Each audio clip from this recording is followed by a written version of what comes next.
दोस्तों, आज जो कहानी मैं आपको सुनाने वाला हूँ उसे सुनकर आपका जीवन के प्रति रवैया बिल्कुल बदल जाएगा। आप जीवन के प्रति एक नई सोच देख पाएंगे, एक नई सोच और एक नई समझ मिलेगी आपको। तो आज की कहानी की शुरुआत होती है भगवान विष्णु और नारद से। भगवान विष्णु ने कई अवतार लिए, उनमें से उनका एक अवतार था कृष्ण का अवतार। तो ऐसा कहा जाता है कि एक बार भगवान कृष्ण से मिलने के लिए नारद पहुंचे। नारद मुनि के मन में एक जिज्ञासा थी जिसका समाधान वो चाहते थे। वो तीनों लोकों में सब जगह घूम कर आए, लेकिन उन्हें अपने प्रश्न का उत्तर नहीं मिल रहा था। तो अंत में वो भगवान श्री कृष्ण के पास पहुंचे।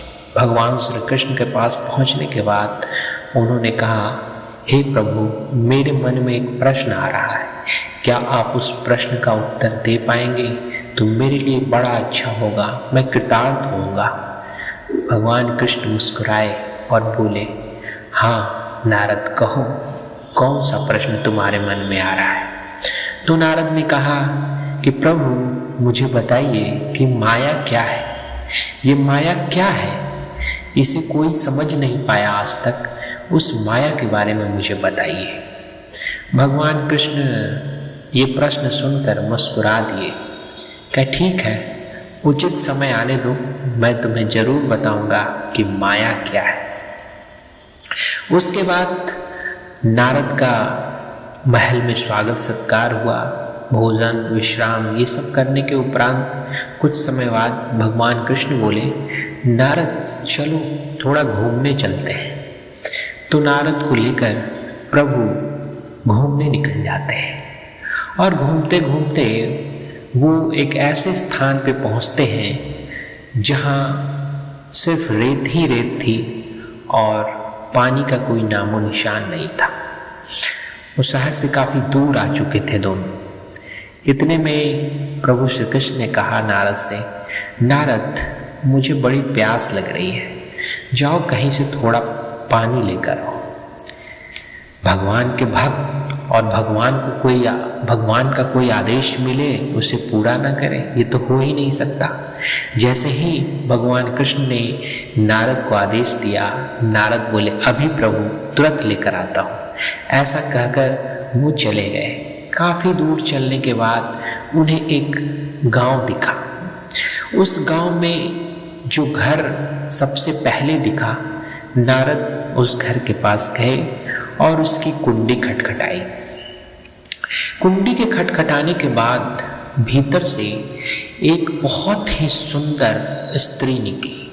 उसकी सुंदरता अपूर्व थी, उसे देखकर कोई भी मोहित हो जाता।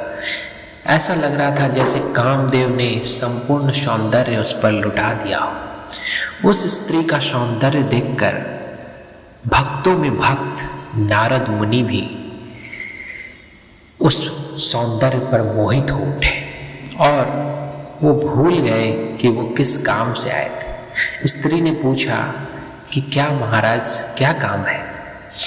नारद कुछ नहीं बोलते, सिर्फ उसे देखते रहे। ऐसा देखकर स्त्री अपने पिता को बुला लाई। पिता ने देखा कि एक सुंदर युवा ब्राह्मण उनके द्वार पर खड़ा है। तो उन्होंने उसे बिठाया, खाना खिलाया और इतने सुंदर और विद्वान युवा को देखकर पिता के मन में आया कि क्यों ना इसे यहीं रोक लिया जाए। तो पिता ने कहा कि महाराज, आप तो बड़े ज्ञानी मालूम पड़ते हैं, क्यों ना हमारे यहाँ कुछ दिन रुक जाते हैं। और नारद का मन तो पहले से ही उस स्त्री पर मोहित हो चुका था, तो इस प्रस्ताव को वह स्वीकार न कर सके। ऐसा लग रहा था जैसे वो मन से इस प्रस्ताव की प्रतीक्षा ही कर रहे थे। तो नारद वहाँ रुक जाते हैं और कुछ समय बाद रहने के बाद फिर लड़की के पिता को मन में यह इच्छा होती है कि मेरे बाद मेरी पुत्री का ध्यान कौन रखेगा, क्योंकि उनका कोई पुत्र नहीं था। तो उन्होंने सोचा कि क्यों ना नारद, ये जो युवा है, इसी से अपनी पुत्री का विवाह कर देते हैं। ताकि ये योग्य विद्वान भी है, सुंदर है, हर तरह से योग्य है और ये मेरी पुत्री का ध्यान भी रखेगा।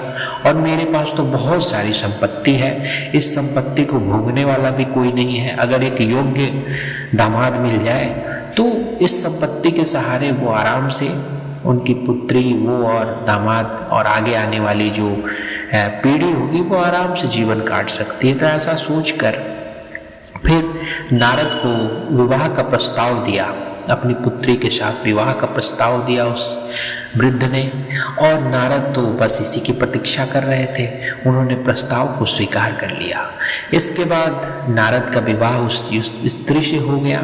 कुछ समय बाद बच्चे हुए, बच्चे धीरे धीरे बड़े होने लगे और बहुत ही सुख से जीवन कट रहा था। उनके जीवन में कोई भी दुख नहीं था। नारद सब कुछ भूलकर उस गृहस्थ जीवन में लीन हो चुके थे। इतने में एक कहते हैं प्रभु की लीला का कोई ओर छोर नहीं है, कब क्या हो जाए कुछ पता नहीं। तो ऐसा ही होता है कि एक दिन उस गांव में बाढ़ आ जाती है। बाढ़ का पानी बहुत तेज होता है और वो गांव के हर चीज को बहा कर ले जाने लगती है। इसी में नारद जी का जो घर था उसको भी बाढ़ ने तोड़ डाला और ये लोग किसी ऊंचाई के स्थल पर अपने बच्चों सहित जमा हो गए ताकि उनकी जान बच सके। बच्चे, पत्नी, ससुर, ये सब एक ऊंची जगह पे जाके वो लोग बैठ गए। लेकिन बाढ़ का पानी बढ़ता ही जा रहा था। इतने में क्या हुआ कि बाढ़ का पानी का एक तेज झोंका आया और उनके ससुर को बहा कर ले गया। उनके हृदय से थक की आवाज आई, ये क्या हुआ, मेरे ससुर तो बाढ़ में बह गए। फिर इतना होने के कुछ समय ही बाद बाढ़ का पानी और तेज हो गया और उनके बच्चों को भी बहा कर ले गया। अब तो नारद का हृदय एकदम फट पड़ा, वो रोने लगे, ये क्या हुआ मेरे बच्चे। वो जोर से बच्चों को पकड़ने की कोशिश करते रह गए लेकिन बच्चे उनके हाथ से छिटक कर दूर चले गए। इसके बाद अब सिर्फ वो और उनकी पत्नी बचे। वो अपनी पत्नी को कस कर पकड़ लिया ताकि बाढ़ में वो उनसे छूट न जाए, लेकिन कुछ देर ही वो ऐसा रोक सके। बाढ़ के पानी का ऐसा थपेड़ा आया कि उनकी पत्नी भी उनके हाथ से छूटकर पानी में बह निकली और नारद कुछ भी न कर सके। इसके बाद बाढ़ का पानी धीरे धीरे उतरने लगा। नारद एकदम अकेले, उनके आंखों से आंसू रुक नहीं रहे थे। एक पल में उन्होंने अपना सब कुछ खो दिया था। उनका परिवार, उनकी पत्नी, उनका ससुर, उनका घर, सब कुछ समाप्त हो चुका था और वो अकेले पड़े थे और वो जोर जोर से रोने लगे, हे प्रभु, मैंने ऐसा क्या पाप किया था कि मुझे ऐसी सजा मिली, मेरा सब कुछ छिन गया, मैंने क्या किया था। ऐसा करके वो जोर जोर से रोने लगे और रोते रोते उनकी आंखें बंद हो गई और आंखों से आंसू बस गिरे जा रहे थे। इतने में किसी ने उनके पीठ को थपथपाया, नारद नारद। थपथपाहट के बाद उन्होंने अपनी आंखें खोली और पीछे मुड़कर देखा। पीछे तो भगवान कृष्ण खड़े थे। बोले, नारद क्या हुआ, तुम रो क्यों रहे हो? मैंने तो तुम्हें पानी लाने के लिए भेजा था, तुमने पानी भी नहीं लाया और यहाँ बैठकर रो रहे हो, क्या हुआ? नारद बोले, प्रभु अभी तो मेरा पूरा परिवार बाढ़ में बह गया और आप कह रहे हैं कि पानी में लेके नहीं आया। इतना समय गुजर चुका, बरसों बीत गए, मेरे बच्चे हुए, मेरी पत्नी हुई, सब कुछ, और बाढ़ आया और सब के सब पानी में बह गए और आप कह रहे हैं मैं पानी लेकर नहीं आया। भगवान कृष्ण मुस्कुराए और बोले, यही तो माया है।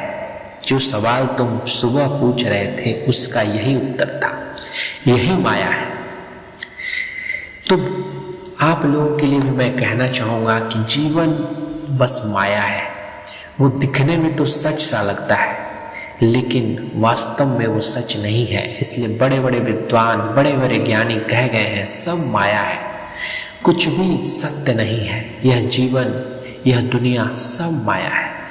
तो बस इतना ही है कि जब तक ये माया का खेल चल रहा है तब तक हमको इसको पूरे भाव से निष्कपट भाव से और अनासक्त भाव से खेलते रहना है। इसे जीवन का खेल है या माया का खेल है और इसे हर व्यक्ति को खेलना पड़ता है, लेकिन इसे माया समझकर आप खेलेंगे, इसे माया समझकर आप जिएंगे तो आपके जीवन में दुख नहीं होगा। आप जो ये पीड़ा से छटपटाते रहते हैं वो पीड़ा भी नहीं होगी, क्योंकि आपको बोध हो जाएगा कि सब कुछ माया है। घबराने की कोई बात नहीं, इस माया के उस पार मेरे प्रभु श्री कृष्ण खड़े हैं जो अपने पास मुझे बुला लेंगे और गले लगा लेंगे। तो आज के लिए इतना ही दोस्तों। मेरे चैनल को सब्सक्राइब करना ना भूलें ताकि मैं ऐसी ही प्यारी प्यारी सुंदरतम और ज्ञानवर्धक कहानियाँ आपके सामने लेकर आता रहूं। तब तक के लिए धन्यवाद।